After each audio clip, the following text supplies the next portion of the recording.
Hang out in a little Twitch lounge. 10 minutes, it's a very, very quick turnaround in comparison. So I hope for them that they're in good spirits regardless of the result after this game. But we'll see. They could be very professional and whatever. But we are finally into game, and we have our operator sections. Wine Cellar Snowmobile Garage has been picked as our defense. We're starting in the basement as we predicted first time around. And there's once again, there's our faithful 5. Exactly. So let's look at the defenders, because those are the ones that obviously swapped around. There's the Bandit we talked about, that is nice and brilliant in these close quarter engagements in this tiny little garage. But Jaeger's in there again as well. Doc, which I know you're not the biggest fan of. Right. It's interesting too to pick Doc with such squishy operators. I mean, they have 2 low armor operators. 3 pulses. Three. Yeah. Pulses, so yeah, they've got 3 very mobile but very low armor operators that, as you say, will likely just be completely finished off and knocked down but not outed. Even if they don't get shot in the head, really good chance of being dead. Exactly, and if they're going to play as expected in such a huge map with such mobile operators, they're not going to be close to Doc much of the time. They're going to be very aggressive and roaming around with such mobility, so we'll see. Although interesting enough that Doc can shoot through surfaces with that gun. I didn't know that. Yeah. Floors, walls. That's interesting. That's quite a syringe he's got going on there.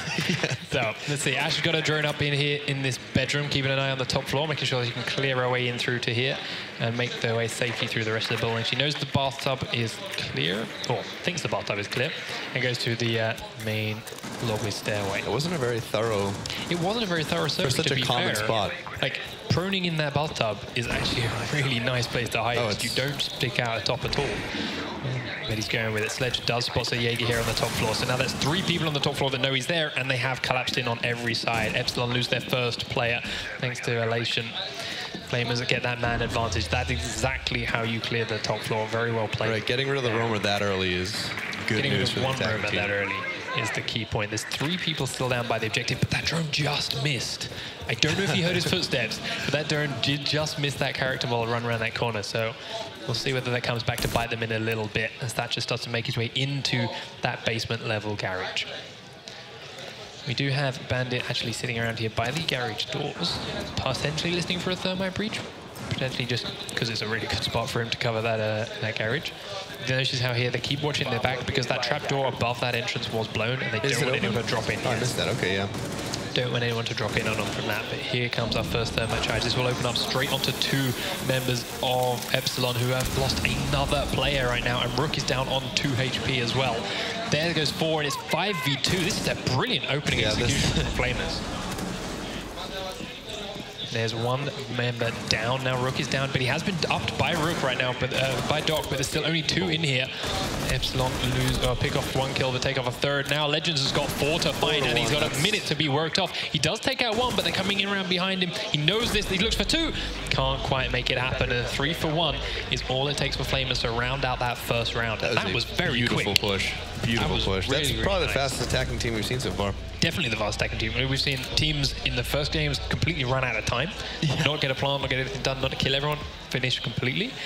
To this, where we still had a minute left on the clock, and they were taking out that last player. There he is. Flamers, to me, just went from being underdogs to being a very much in contention for this game. That was They keep playing like that, it's going to be a fast game. Yeah, very much so. Let's see if they do the same thing now that they are on the defending side too, because we saw a very aggressive defense in all fairness there from Epsilon. They had 3 roamers, as we said, 3 very mobiles, but they were all picked off without doing anything really, and without, importantly, delaying the Flamers squad, which is why they had so much time to get to those bombs.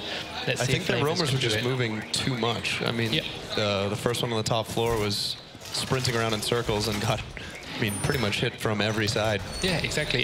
He gets spotted by a drone, sprint to somewhere else, gets spotted by another drone, try and sprint somewhere else, gets spotted by another drone, and just got herded into gunfire as it was, and just dropped off. Flamers have gone for a different bomb site here as well, kitchen and trophy room, the one we talked about before, and have 2 roamers of their own at the moment.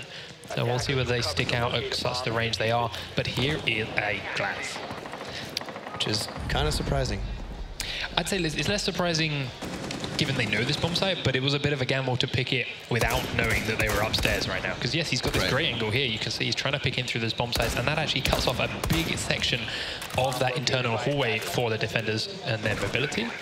But if he was in the basement, he suddenly has a lot less opportunities to use his range. Yeah.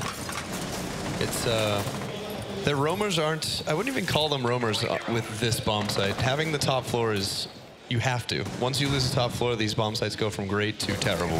Very, very true. So, especially once you can start shooting down into the kitchen through those wooden floorboards. Right. And that hole that's already been created. So Frost is in there holding that meeting room, but she's got a thermite, a Thatcher, keeping her busy and keeping her occupied. Well, I have noticed more and more teams opening holes instead of reinforcing them. You know, you open and play it as opposed to reinforcing it. Yeah, that's a nice point to note. But right now we've lost 2 members of Epsilon already. Frost actually took out a player and then was downed herself, so she's currently down. So it's 4v3 until she's got back up. But Epsilon, looking for these openings, still can't quite find that little advantage they need to make that solid push into the objectives. Hansen and RCK, as if they're listening to me, immediately prove me wrong and pick it down to a 3v3 as Frost is finished off outside. So now, Flamers with 3 members left in the objectives in very tight spaces looking to hold it. And Pulse has just made that very, very crucial play. If he can pull this off now, he's dropped through the floor and is looking to come around behind RCK. RCK has no idea he's in here, and he's... There we go. I had a moment of fear. I was like, QB missed him as he get past? But no, QB with that drop through the floor opens it up and gives the advantage straight back over to Flamers. I'm surprised how much basement they're playing on this. That's very, very true. Considering how hard to access his bomb set is from either up those stairs, because it's the only way to get up, basement at all is quite a surprise. The QB's looking there for anyone that's coming possibly to hunt him, and he isn't finding anyone because one man's still outside with his sniper rifle, looking for the feet of whoever may be in that room. But again, they're being very, very cautious and not showing themselves there for too long. And Legends is out there with the diffuser as well, looking to get in through that window, plant it, and then defend it from outside. But Glaz is taking some shots off now at Rook that's in that bomb site, and that's the last man in there. 30 seconds left now, and Epsilon have control of the site. They get through the window, looking to get that plant down now, but here come Flamers looking to try and retake it. 2 very mobile, very active defenders alive. But, as you mentioned, very, very squishy. And against the Glaz, that does not take long to knock them down. Diffuser's down. 45 seconds now. Pixel finds that 1 kill, but immediately leaps over, and it means Glaz is going to miss the shot, but he can't figure out where he is. He will take out Pulse before he figures out that he's inside, but it's not enough, as out of ammo, Glaz is left to try and pistol him down, and that doesn't work. He's an R4C, and the defuse will go through to Flamers, and they go 2-0 up. So far, they are not acting like an underdog team at all. They are not. I will give them a little bit of criticism. That comms wasn't wonderful. No. Glaz is shooting Pulse from inside, shoots him in the back, drops him down. Still out the window goes Jaeger, and takes him quite a while to turn around. He's being shot at himself before he turns around and realizes he's there. So maybe that could have been a bit clearer. Maybe they just genuinely couldn't figure out where he was coming from. Right. I mean, it honestly was a... most teams go outside when they play in Trophy Room. Most teams. Very, very true. So it was very surprising that both of them were inside. Now we'll see Epsilon switch up on their... In fact, they switched it up. They've gone for smoke instead of Pulse. So it's a little bit tankier on that defender, and it helps slow teams down a lot. Against fast teams, like Flamers wanted to be and were in that first round, smoke helps slow them down a lot without any choice of their own. They cannot get through that. But they are taking the same bomb site downstairs now. So trying to keep some drones alive, but Legend says nope. And Flamers looking to get this positioning again upstairs. Make sure they can spot out the roamers, hunt them down, and gain control of the top 2 floors, just like they did before. Most teams open up some kind of hole between A and B. I feel like typically it's standard to want to open up between the bomb sites, but they haven't done any of that. There it is. That's a C4. Literally, as you finish a sentence, banded through a C4. Can they hear us? They definitely like, oh, we forgot. That's right. But you're like, it's all right, and it's a perfect thing to do, but there's also no reason to rush to do it. Wait for everything else to be done. Like things like reinforces that are the outer side, it's much more important you get those up fast. So absolutely. No harm in waiting. Here we go now. Looking for the first garage breach here. Drone on the walls, seeing the electricity. That's 1 battery down. 2 left in Hansen's hands. Can he pull off this trick successfully? The drone just spotted him, so they know he's right around the corner. They do have grenades on thermite, but there's no Jaeger through. Flashbang comes under. Is that going to be enough noise to block the plant? He's got the right one. And down goes the charge. Very nicely done by Hansen. He's still got 2 batteries left, and there's only 1 thermite charge left. And it looks like Flamers have decided to give up that attempt and are giving up the garage doorway. Very nicely done by Hansen. Looking for entries on other side. They've got control of this bathroom and main bedroom again, so Ash, very much similar route. This notices an Ash that's running a breach charges and her specials, so she's going to make a lot of noise and make a lot of holes upstairs. seen some Ashes that don't run the second set of breach charges, they just run smokes. Which we talked about earlier, and yeah, you pointed out to me they do have a use every now and then to get the plant down. But you were also right in the sense that so far in this tournament, we've not seen a good use of them. There was a couple of teams that used it in the basement for Oregon. Right. But to be fair, the smoke grenades didn't make too much of an impact in that situation. No. So we see Flamers have actually picked up one extra kill so far, and they've taken down that smoke. So even though he's a bit tankier than Pulse, he didn't stay alive much longer. But they are down to close to their final minute. They had already killed almost everyone on Epsilon this time last round. This time they are at 4v4. Thermite looking for that long-range kill away from Garage. Flamers, QB will pick up one kill and take the numbers to their advantage again. The diffuser is on Twitch. She is not too close to any of the bomb sites yet. Frag right off the ceiling. That was close. Twitch using that extra drone, trying to figure out where the guys are inside this A bomb site. She knows there's some in there. It's actually just the one, and they can't figure out where they are yet. Epsilon pick up one, but Flamers immediately answer, and Hampson's down. Now the plant can go down straight into the A bomb site, and it's suddenly onto Doc and Rook to retake this A bomb. The diffuser is down. They've got 45 seconds to do it, and they're both stuck at the other bomb site. Here comes Legends, and he gets the drop on Thermite, who's looking the wrong direction. He's down but not out as Doc pushes forward. Twitch starts to trade it, puts Doc down, but Doc gets himself back up again. Twitch cannot finish him off, so it's still 2 alive, but they're so incredibly low. Trying to wall bang, he can't quite land it, but Legends is there to answer. So it's 1v1 now, as only one player is alive, one is down. He knows exactly where Smoke is. He's going for the kill, but Smoke lands the shot. It's not Smoke. And you see again, it was Thatcher. My bad. I think they didn't open enough between the points. They had that whole wall that they could have been shooting into Wine Cellar, and it was closed still. All they did was C4 at the side, which gave them no angle into the point. You're exactly right. Doc had to run through what was effectively a very dangerous route through that tight doorway to fire back up that Thermite in the couple of rounds, and he got the kill because Thermite was looking the wrong way. Right. But if that hole had been there, he could have got a few more of those without actually exposing much better angles. So badly. Much better angles. But hindsight is 20/20, and Flamers still won the round. They are 3-0 up, and they are definitely not underdogs. They are now in the basement, having won that kitchen and trophy room bomb spawn. So let's see if and what they possibly do differently to the Epsilon defense. They got to do something differently because Epsilon's defense hasn't worked. No. We do get a glass. They're reinforcing in between the points, which... They're reinforcing one in between the points. The thing with this spot, and I'd like to see them do it here next to the door on that left as well, is if they do breach that garage, you can fire from the garage into the A bomb site through those walls. See, I actually like that. I use that. I actually typically will make a hole right next to the door, and most people don't really look at it because it's between those two doors. It's such a weird angle. Inside, daylight to down, like, you know. I hate to break this to you, Punchy. Yeah. But there's a reason we're behind this desk and not on that stage. That's true. So I'm going to trust their We'll see what happens. So we'll see if it works out. Or it may bite them. But then we'll see Sledge looking to make his way into this garage door. Throws a grenade to try and catch that Affiliation out.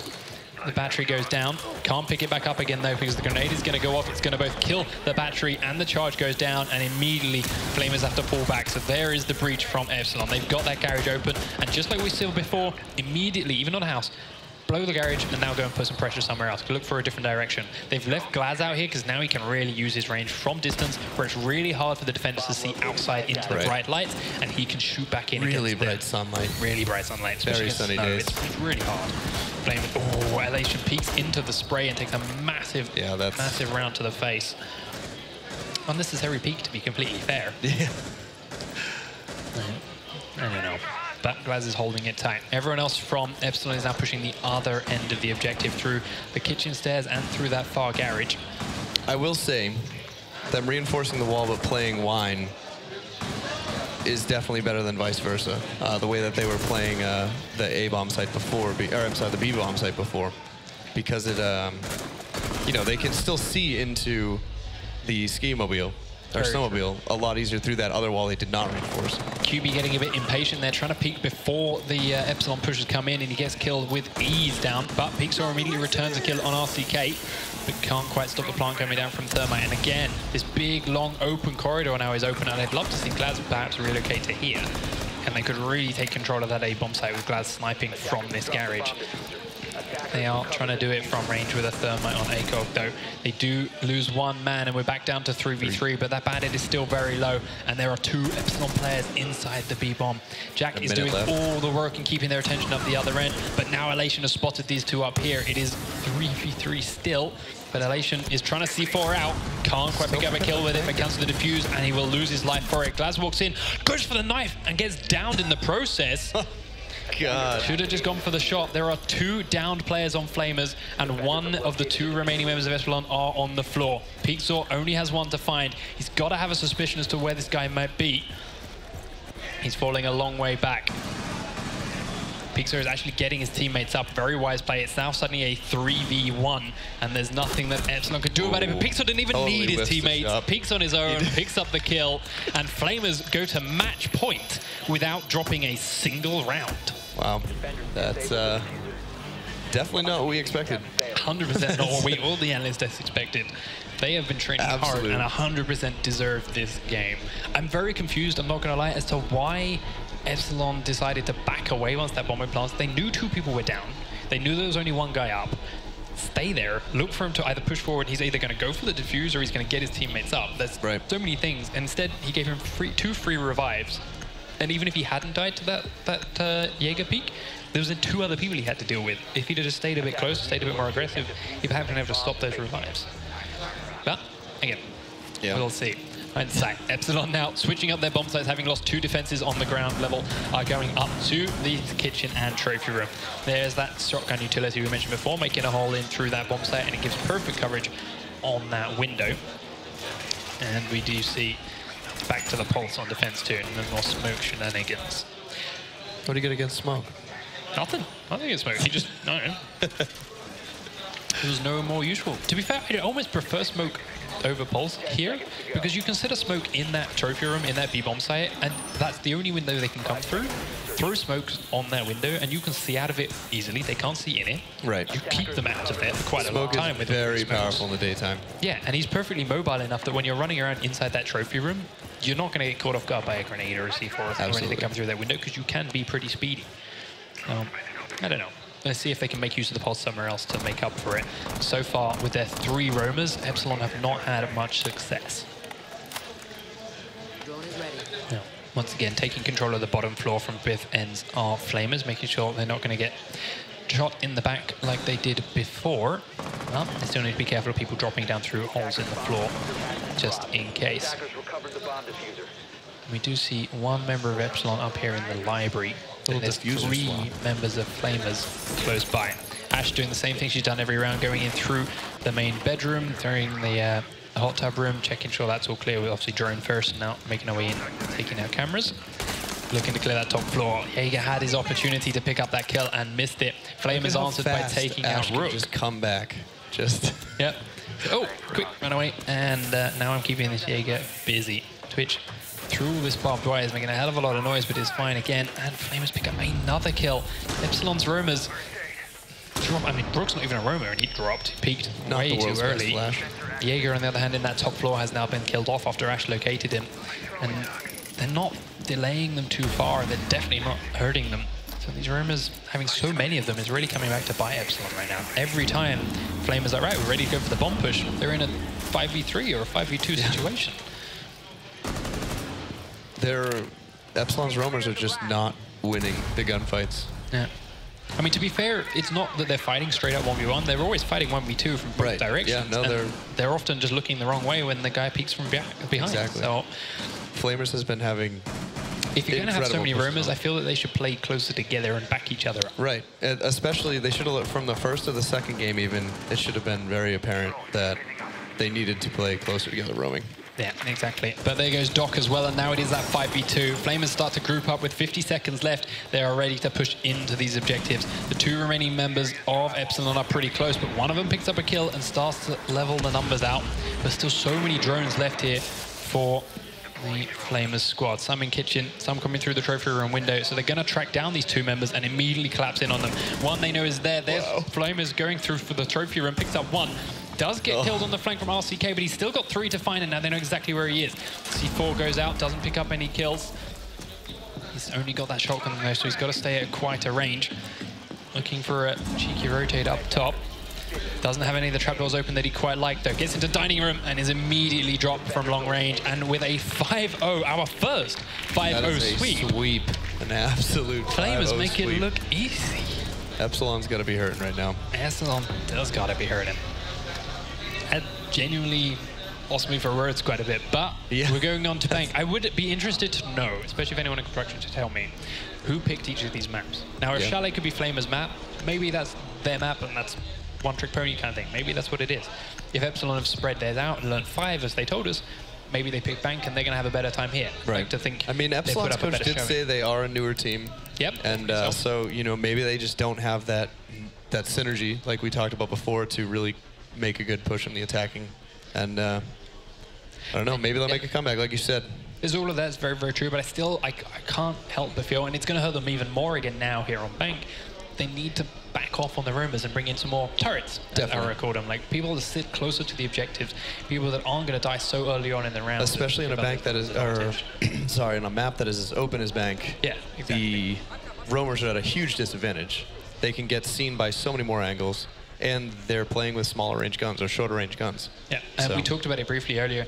The vault it's a vault. It's super small and tight, and it's great for submachine guns. But if you successfully defend that bomb, you're then forced upstairs. Next one most people take is the archives and the teller's office, which is great for attackers again. So you've got the whole lobby to look over. It's a massive open space. Glaz is going to have a great time with it again.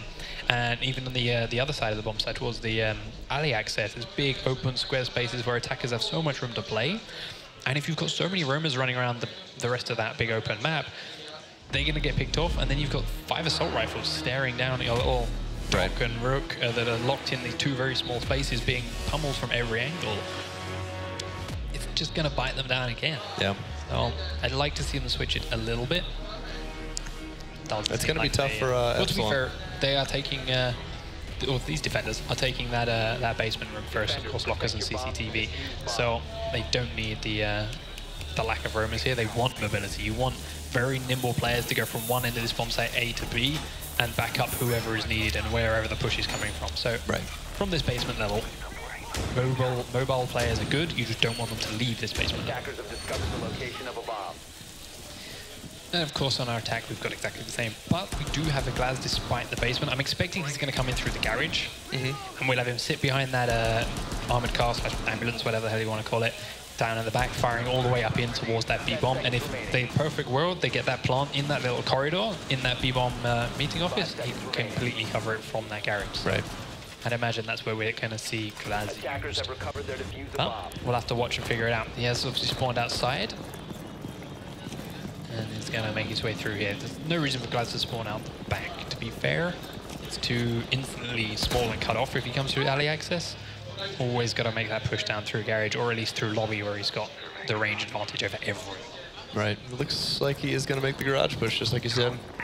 It says check up top there in case someone jumps out from lobby to shoot him, but he's going to drone his way into the garage itself before he makes that peek, and he should be able to see the feet there. He does, but he reveals himself. I personally wouldn't have revealed that drone. No, he had it. Just let the guy sit behind it and think he's got it. Know that you're. I think he did it to spot. I think he jumped out to spot, so his teammates got a better location on the better idea in their location. Because as he came out of the camera, there was 2 of them ahead of him. And now, interesting to see Hansen actually moving inside with the Glaz. But I mean, they aren't voice comms. I would still just. There's 3 cars in the place, you know. He's call behind it out. First car. Like it's not a tough call out. So I don't know. Interesting. No way they seem to do it. Sledge opening up every trapdoor. Even if you don't plan to go through it, just open them all up, providing you don't get shot down them by not paying attention. But yeah, the more open up more opportunities, give them more things to watch, make them feel a little bit less safe every time they look somewhere. Now, doing exactly the same now with the entrance, destroying that deployable shield, making sure he gets a nice bit of free movement as he comes down those stairs. And Flamers leaving this 4-man defense downstairs, I really, really like.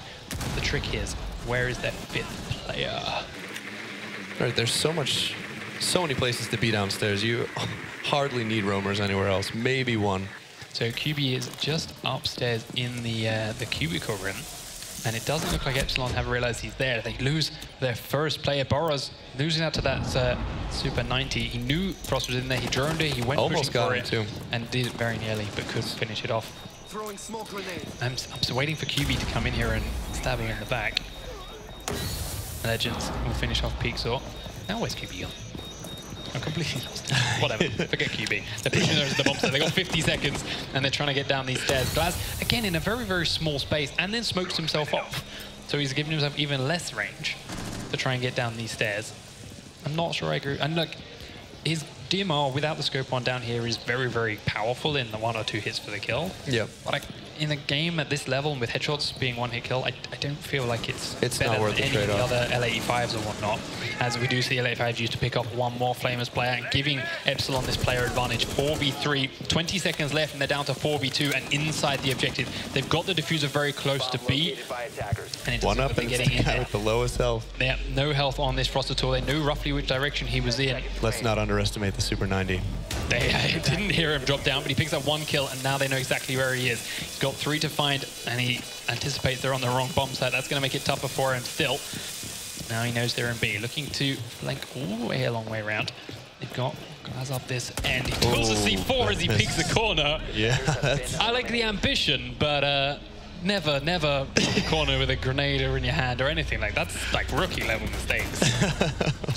There's 3 people to find. You know they could be anywhere. Why peek a corner with a C4 in your hand? I don't know. But Epsilon do pick up their first round of this entire series, so that's got to be feeling good in there. Yeah, they're tight tournament. It is very, very tight tournament. But let's wait and see. Epsilon going for the heavy mobility in their basement again, which, and we talked about it, it's good. It's very nice to be able to move back and forth, but the key thing being no glass here on Flamers. And yes, he stayed alive to the end of the round. He got that last kill. Anyone could have got that last kill. Right. When the guy comes around the corner and C4 is down. I don't like the glass pick on that attack, and hopefully next time Flamers pick that bomb site, because I no doubt will now that they failed it. Right. I'd like to see Epsilon's run something different. We'll wait, we'll watch. A little bit more reinforcement coming in the basement here then from Epsilon in towards the tunnel entrance. They have already sent 2 people outside the bomb site. 3 now as Jaeger runs upstairs. So we went from 4 people inside and close to the objective from Flamers to now having 2 people close to it from Epsilon. We've got a Jaeger up in the main lobby. He's doing a trapdoor, see if he goes back down again. And again, they could fall prey to the same problems they had in Chalet. Lose too many people too fast. Right, yeah, they spread themselves thin, and they know that Flamers are good at playing together to find the roamers, you know? Oh, like that beautiful play. Drone spots it out, Toju's around the corner.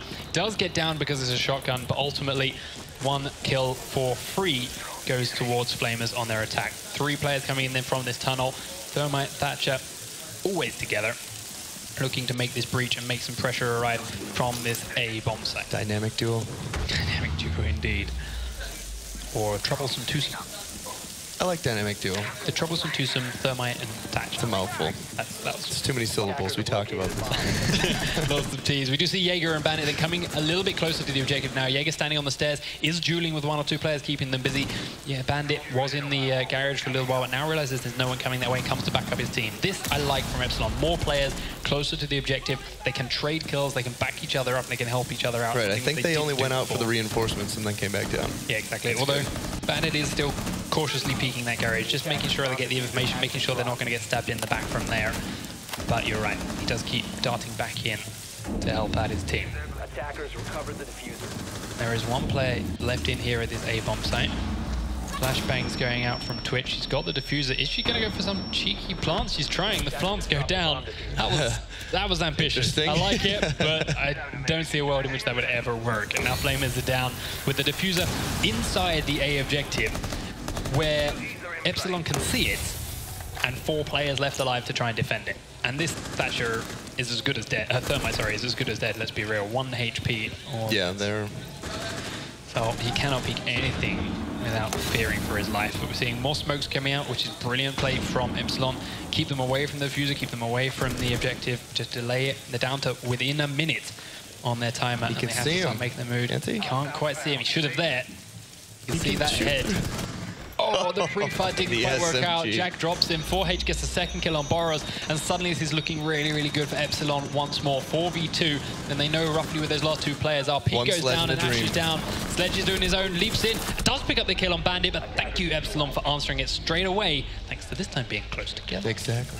Go. They tightened up the roaming. They tightened it up.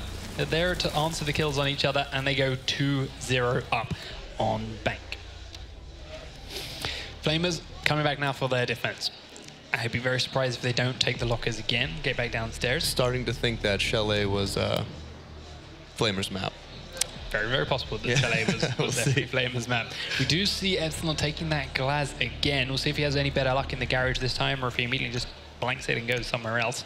But they've given up Twitch for it, and I can't help but feel Twitch in this locker space, providing you send someone else. Way more worth it. Yeah, send Sledge. Maybe not Sledge, but let's see, who've they got? Send Ash through garage, take Twitch, and take her in through the tunnel entrance and the lockers. Ash is very, very mobile, very easily can take control of that garage nice and quick and simple. Even then rotate around back inside if he needs to. Right. Twitch inside with that extra drone to help control a bomb site. Brilliant within on top of everyone else that's coming in that way. And you still have that super fast fire rate for when you're getting in close range from both Ash and Twitch. You're not getting here with Glaz. I don't like that operator on this map. No, I think Glaz, yes, it's an open map, but I think Glaz is better for maps with lanes, long lanes, like Plane. Yeah. Even though Plane is a close map, it's got very long hauls that Glaz can sit in the back of and just pop faces. Exactly, and the only long haul on this map, really, especially when they pick this bomb site, is this garage. Right. They went there once and immediately ran away from it. After They that, try and get worthless. control of it. Otherwise, yes, that's one operator just negated completely. But we'll see. Flamers this time have spread out a little bit more. We do have one more in the basement, once again being droned, sorry, from the garage, once again being droned out. So kills it off this time. But this time Hansen is looking to push in there, though. He knows he's behind that side. Smokes off to the left in case anyone comes down that ramp. Legends has put a drone in behind it, but immediately has to run away as the shots start dinking off the top of the car. And he does not feel safe peeking into that Jaeger once again. So the one thing he's good for, he backed off from. Well, we'll see. If he starts picking up 3 or 4 kills from in here, I'll let him off. But last round, as soon as he was forced out of that garage, he was kind of a null factor, and the rest of the team did all the work. So do not like him. But do not like. 2 minutes left, and Epsilon yet to really make any kind of opening. They are looking now from the opposite end of the map. It's alley access. Not a surprise that no one's really spawning there. We got a couple, but it's very hard to get through the doorway that's behind them. And this window right at the start of the round, you tend to always have to go upstairs, otherwise you're just going to get choked out. Right. But now that the round's been a little way up to him, people have moved around, he feels safer going that way. And Flamers open up the killing for us. They pick up that first kill on Legends, and down goes Sledge, making it 5v4 on the defender's advantage. 125 now, and Epsilon are still a long, long way from any of these bomb sites. Ash is in this tunnel. We know there's someone pretty damn close to the exit. But has she figured it out? As we do see Glass finally coming into this garage, looking to try and take the challenge on with Jaeger. And I think he panicked. That's why he failed. I think he panicked. Panicked, definitely, and arguably that's why he didn't push in there before. But before, he had 2 other players on that ramp with him. Right. Why didn't they all push in, give him control of it, then back off and leave him on his own? Why did he go in when he was solo as opposed to when he had support? QB picks up another kill, 5v2 now for Flamers, and as if they wanted to prove me wrong, Epsilon make it 5v4, but it's a nice trade back. QB gets a kill and goes down. That is sort of what we want to see here from Epsilon. But Thatcher now very, very low health for his troubles. They have got control of the CCTV room end of this bomb, but they cannot get into this A side itself. And now without Thermite, they're not going to get through these reinforced walls. They've got to come through this very, very tight doorway that has 2 Flamers players staring at it. Barbed wire taken out, but in goes Ash. Gets prone very quickly, but gets straight into a frost trap. And Flamers is there to answer. Boros, sorry, is there to finish off the follow-up player with her Super 90. Gotta look at the floor. That's the way to play the traps. Just right to where they're going to strafe to. And a very nice flank there too, right at the perfect time. As soon as you know one person's down, you know they're both close because then only 2 left. They don't get the point indication that he hit the trap, so he's probably stoked. That was also shoots sound that guy well. and then sound from the players that were on the other side of the wall would have definitely heard it go off. But you're right. It's such a satisfying sound. Boom, too. 2 kills. It is very that satisfying. thump. It's also like, it didn't happen there, but like, it's the most satisfying kill cam to watch. If it's the end of round kill cam, it's a trap. Just see this guy running through the map and then just suddenly, donk, ragdoll. Just ragdolls on the floor. I love it. It makes me giggle. Different bomb site again now from Epsilon. Switching it up once more, taking this office area and kitchen room. 2 very, very big open bomb sites that are very easily accessible from that alley access spawn. But as we've seen all the teams do before, don't think we're going to see anyone spawn in the alley. We're going to see them spawn in the other sides of the map and clear out the rest of the building as they work towards this first. Yeah. But once again, it's spread out, and this is where Epsilon have failed before by spreading out too much. I do think having one person put pressure on that window helps. It does definitely spread their attention, and it is a... But I'd argue that you start at the other side, as you see 3 of these guys do, clear through the building, and then once you get to a certain point, go up over and then start putting pressure on the back window. Definitely. Like, there's no reason to spread yourself thin and just sit at that window and go, right, I'll wait for you guys to get here in 2 minutes' time. Like, at least go help them to begin with, and then go join up. Make the push around, right. And here we go. Flame is starting on the street, coming in straight through the basement first. Make sure this level is clear as they head their way up. Of course, these teams won't always send a drone into the objective room and mark it on the map, like you do in casuals and rank.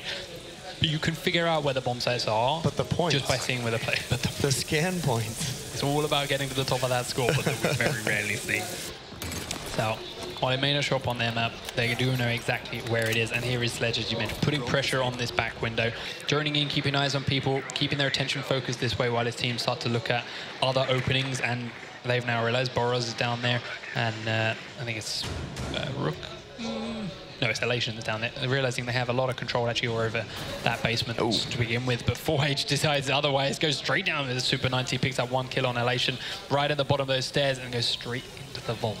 This is successful roaming from Epsilon. This is what we didn't see them have on Chalet. Their players were out and around the map, but they never got kills. The basement, I think, is an awesome place to roam on this map. I really do. Why? Just they're not really playing like the drop downs or anything. You kind of have like 2 staircases. They're not going to move super slowly through the basement because it takes a lot of time to get there. So if the objective isn't in the basement, the attacking team, if they do go through there, has to move quickly. So, and it gives you a lot of access up to all corners of the map through the various staircases. You know what I mean? Yeah, that's perfect. And so, and with a shotgun, you can pretty much just sprint, especially with the Super 90. Sprint the entire time, catch them by surprise, one pop them like exactly there. So yeah, exactly. Great access to the rest of the map, popping up underneath them, and we do in fact see coming up behind Sledge right here. It's Frost with the Super 90. He's going to peek in. Rook's going to see him there. Rook's going to call out that he's there. About to get the pinch. Rook does actually fall down. QB picks up that kill. But then, was that? What's that? Did he get down from? What downed? A stray bullet? I don't know. Well, QB has been down. He's now stuck in a place. Big Sword does get 1 more kill, and we see all the kills flying in now as Epsilon is starting to take out downed Flamers players. 2v2, but QB's on the floor, so it's all on Thermite to try and get him back up and find 2 kills. Does feel safe enough after picking off Hansen. Well, I don't know if the other team knows they downed him. I think he honestly got shot in the fray with the other guy. You may be right. Yeah. You may be right perfectly. Although he seems to think he was shot from that stairwell, which is what I expected, because I thought 4H was coming up there and shot him in the back. Right. But now they're into A bomb site. They have control of both A and B, but Epsilon have the diffuser, and there's 15 seconds where they've got to pick it up and get back. Smoke is constantly locking them off. They're both very low, so going into that is a terrible, terrible idea. They're taking more and more damage, but they've got 4 seconds to pick up the diffuser. They go for up. He's down, and Epsilon with a Super 90 take out the last 2 Flamers players on the single remaining second of the round. And yet again, just the power of smoke to just stop a push. Yep. Once you know where they are, you can just stall. There's so much time to be stalled if you just have all 3 smoke grenades still. Yeah, it's perfect. I mean, that's exactly where the smoke gadgets are really, really strong. In those last minute, 30 seconds of the round. It's such a versatile gadget. So much time with so many things. 4H picks up that Super 19, goes 10 and 2. It literally got Epsilon in his backpack, and helping take this team to victory, roaming very, very successfully on this map, if not the other one. But it's 3 and 1 now. Epsilon having a much better showing here on Bank compared to their Chalet play. But we're switching it back up once more. Time for Flamers to go for their defense, and they are taking another different bomb site. Tellers and Archives. This is one we're talking about. We expected people to use as their second defensive site, and this is where I'd like to see a Glaz on the attack, because you can shoot all the way across the lobby. You can shoot from the car park in there and start to pick people off. Right. Or even just from the other side. If you sit here at the bottom of this little square stair area and into the archive room. But this time they haven't taken it. This time there is no Glaz. Finally has a purpose. They don't have them. Yeah. Oh well. We'll watch and see. No one down in the bottom level. No drones there either, but we do start seeing RCK. His drone's going to be caught out by Smoke and Elation. 4H has got his in there. Keeps it alive. So he's got a little bit of knowledge of some of the upper floors, but again, will they still be there? Elation gets spotted. They know he's in fact right on the other side of that window. that one of their players is about to push. 3 players coming in now down, trying to shoot cameras. That's a rough camera to hit, though. It's something with the angle. I don't know. It is true. We just see 2 players pushing in through the garage. In fact, they've gone up the top again. So they're going in through the lobby. Ash using that rappel to get through these top windows. Not quite finding any openings. That's very hard to see in there, too. So it's a very, very with a 1x, too. Yeah, with a 1x on top of it. I don't know if I'd do that without the ACOG. For a fact, I wouldn't do that. I definitely would not. Not confident enough in my my eyes for that. Can barely hit stuff with the ACOG, never mind a 1x. So QB's upstairs again now on Pulse, looking for anyone roaming around in the lobby. Got to be careful, he hasn't spotted where this drone is out there. Elation gets dropped now. First kill now for Epsilon, opening it up, giving that the nice numbers advantage here in the kitchen. And they onto the wall into this B-bomb site. Very hard for them to stop this wall going off. Not that one. This one. Perfect. Obviously no bandit, no mute. Very, very surprised if we see a mute. So these walls are easily breachable, and actually doing the other side too. So now there's 2 extra doorways that Epsilon have to play with, and that Flamers have to pay attention to. Why do you think mute fell off as a character to play?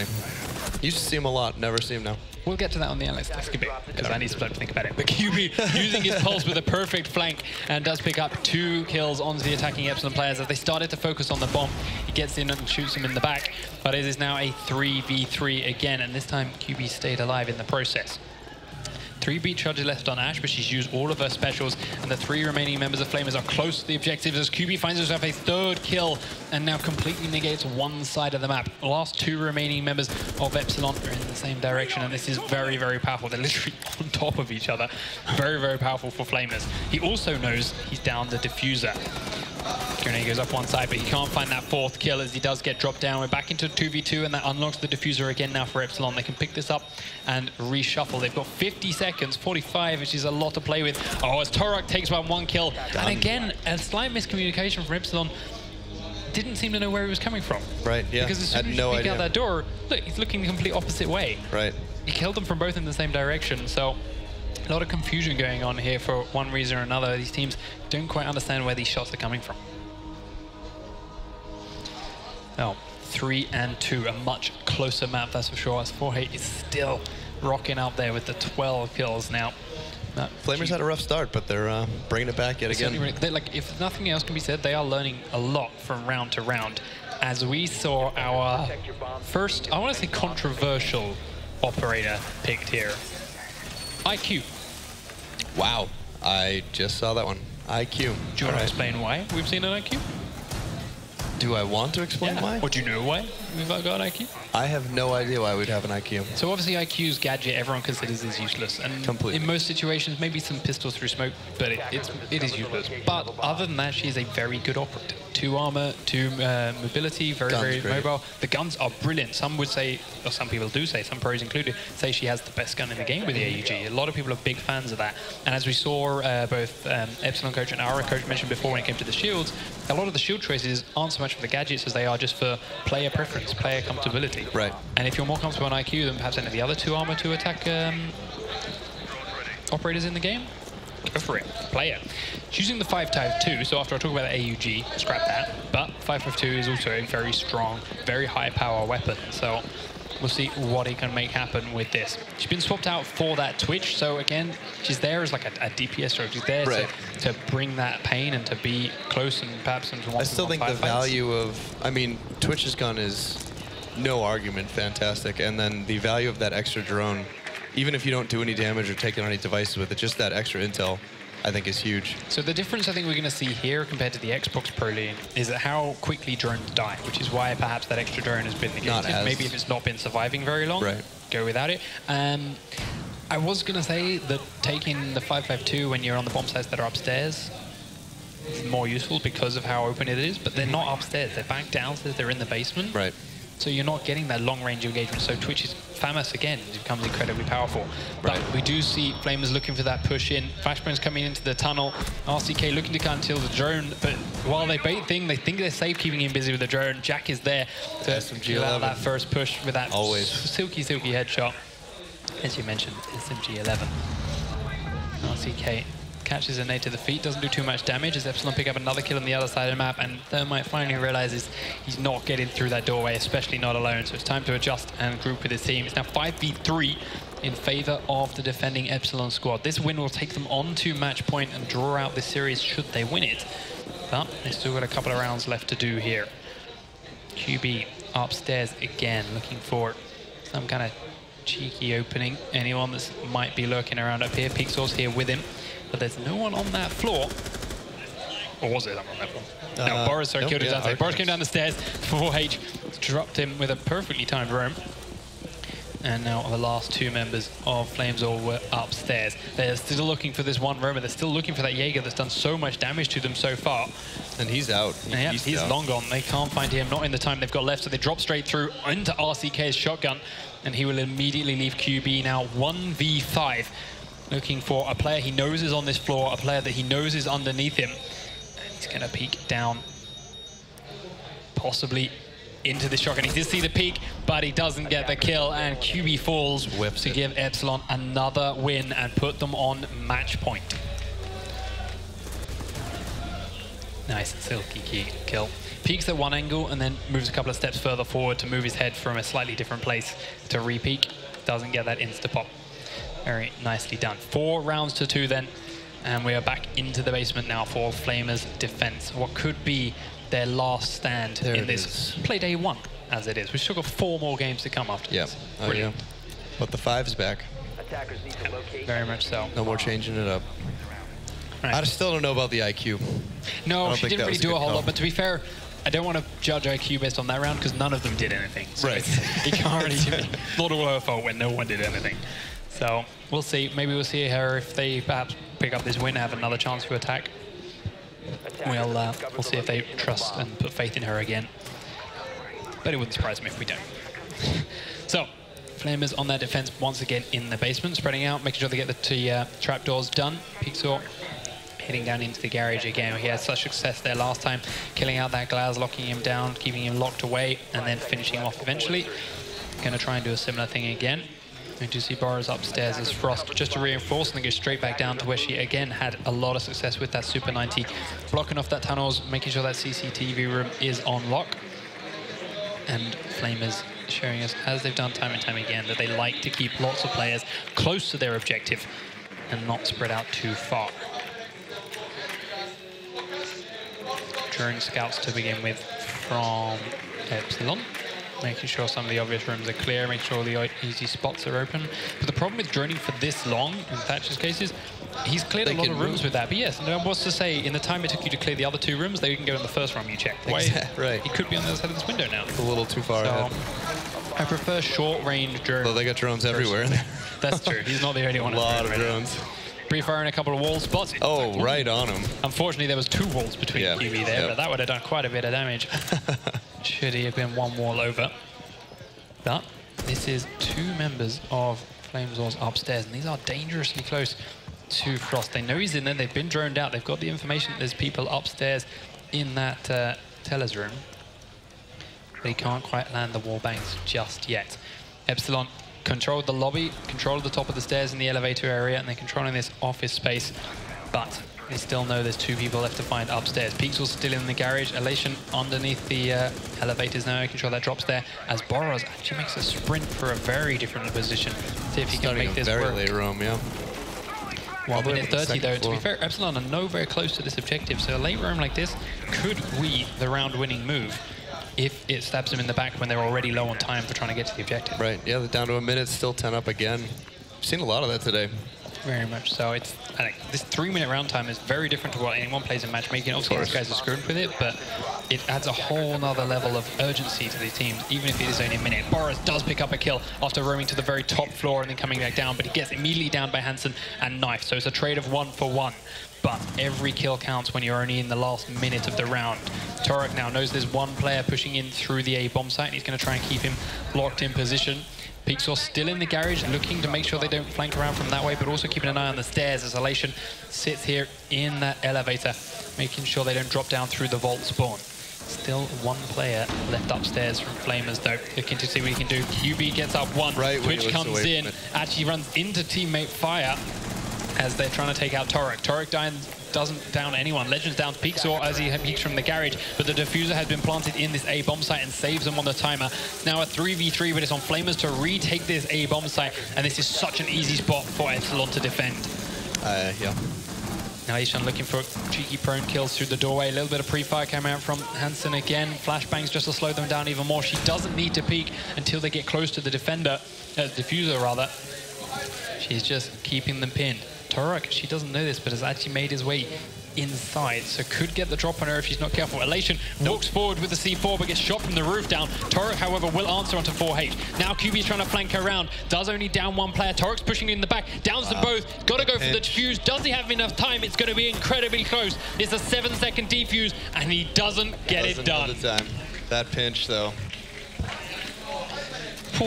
Almost had it.